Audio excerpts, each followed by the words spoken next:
Можно устанавливать на фон свою фотографию, при этом любую. Защита от влаги и пыли IP68, что довольно прилично. Материалы топовыми не назвать, но китайским Китаем девайс однозначно не выглядит. Программа для управления работает адекватно, оповещения приходят, пульс с кислородом считают. Стоит на Али чуть больше, чем китайский полуподвальный хлам. Интересный девайс, который скоро я разыграю среди своих подписчиков. Условия, как всегда в ролике, сейчас о нем расскажу. Tube 780, всем привет, вы на канале Польза.нет, меня зовут Саня. Ежемесячно я разыгрываю 5 Mi Band 5 серии за лайк, подписку и комментарий к любому видео. Конкурсов под конец месяца всегда много, все условия всегда в описании. На данный момент в розыгрыше уже 14 девайсов вместе с этими часиками, кстати. А сегодня я расскажу вам об умных часах Realme Watch S. И основная особенность этой урезанной версии фитнес-браслета в том, что на Али их продают чуть дороже браслетов, а в магазинах рядом по цене приличных умных часов. Ну а грустном в конце. Для начала упаковка. Желтая, красочная, дешевая, с плотной пластиковой подложкой для часов. Внутри истинно китайская инструкция на глянцевой бумаге с цветными картинками на английском. Но особо вчитываться в нее не нужно, программа вся на русском, как и сами часы. Поэтому летим дальше. Магнитная зарядка с двумя торчащими клеммами довольно приличного вида с антипроскальзывающей резиновой поверхностью и, к сожалению, с несъемным шнурком к питанию типа USB-A. Да, лучше бы они сделали как Huawei с их съемной платформой, но это же думать нужно. Realme делать этого не хочется. Часы с одним быстросъемным ремешком и в принципе все. Да и больше ничего и не нужно. Ремешок выглядит хуже, чем он есть на самом деле, тактильно потребный. Кожа от того, что я в этих часах спал, у меня не слезла. Пока я показываю вам их меню и меню телефона, у программы расскажу кратко, что в них имеется и результаты моих тестов и наблюдений по ним. Спать в часах было вполне комфортно. Дневной сон тестировал, у меня они его не засчитали, что довольно печально. В самих часах огромные рамки экрана, вы это уже, я думаю, заметили, но учитывая ценник, это было ожидаемо. Теперь немножко лирики. Дисплей на 1,3 дюйма, цветной, TFT, разрешение 320 на 320 пикселей, плотностью пикселей он, конечно же, не блещет. И если присматриваться, их в принципе видно, но только с очень близкого расстояния. Защитное стекло, разумеется, Gorilla Glass, часы с датчиком освещенности, притом автояркость работает по мне в них адекватно. Корпус устройства выполнен из алюминиевого сплава, на правой стороне две неутопленные кнопки. У кого все за часы цепляется, здесь тоже будет цепляться. Защита от влаги и пыли IP68, но отслеживания плавания в часах нет. В душе, ванной и бассейне я их тестировал, выжили. Защиту от влаги подтверждаю. На борту также есть пульсометр, который лично у меня у воздуха и стола пульс считать отказывается. В покое значения от тонометра не отличались, разумеется, давление часы показывать не могут. Но пульс считают перманентно. В них также есть функция отслеживания уровня кислорода, которая запускается только вручную. Проводится долго, мучительно, но по моим тестам верно. Хотя помним, что часы это не медицинский прибор. И сон отслеживают часы корректно, но только ночной. Тренировки по минимуму, всего их 16 режимов, без беговых лыж и без плавания. Их здесь нет, а они лично мне нужны. Шагомер в наличии адекватен. Напоминание попить воды по мне довольно сомнительная приблуда. Уведомления о звонках и сообщениях есть. Отвечать на звонки и смс, конечно же, нельзя, как и говорить через часы. Микрофона и динамика в них, разумеется, нет. Зато можно управлять музыкой и камерой на смартфоне. Для этого, правда, нужно дать все возможные разрешения программе. Циферблатов море, плюс можно поставить любой свой. Автономность по моим тестам около 12 суток при аккумуляторе на 390 мАч.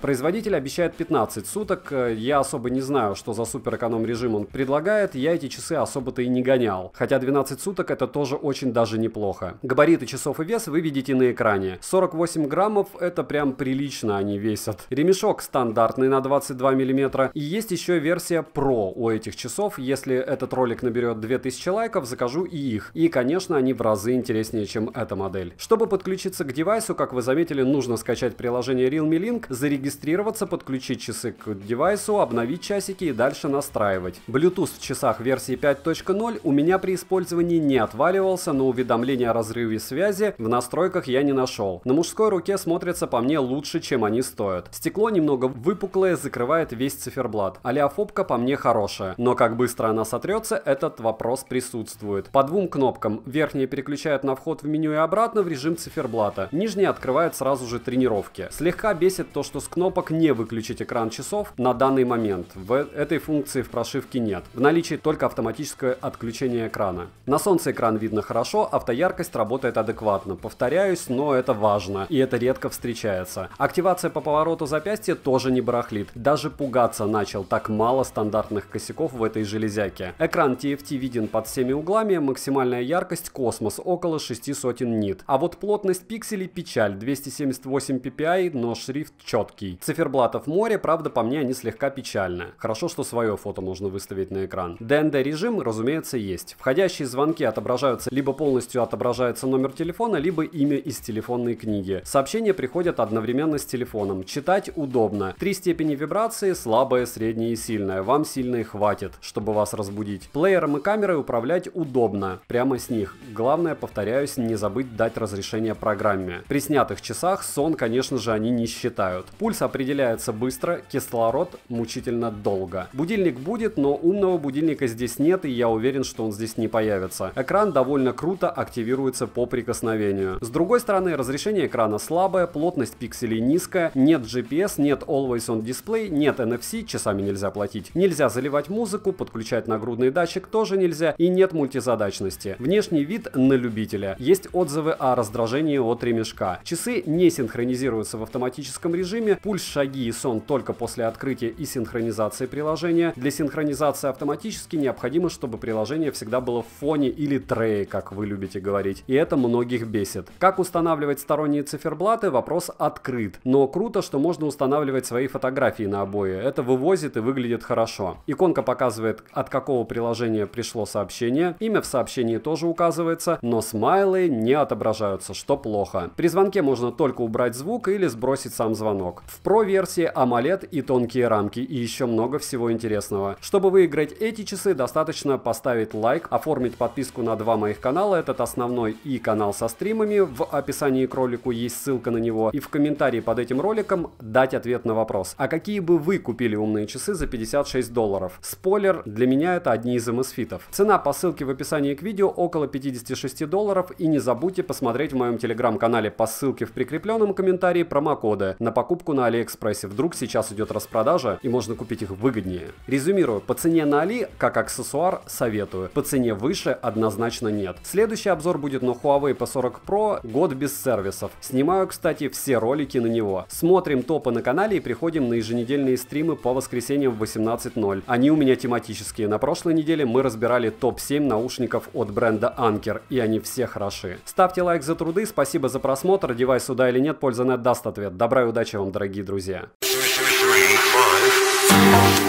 2, 1.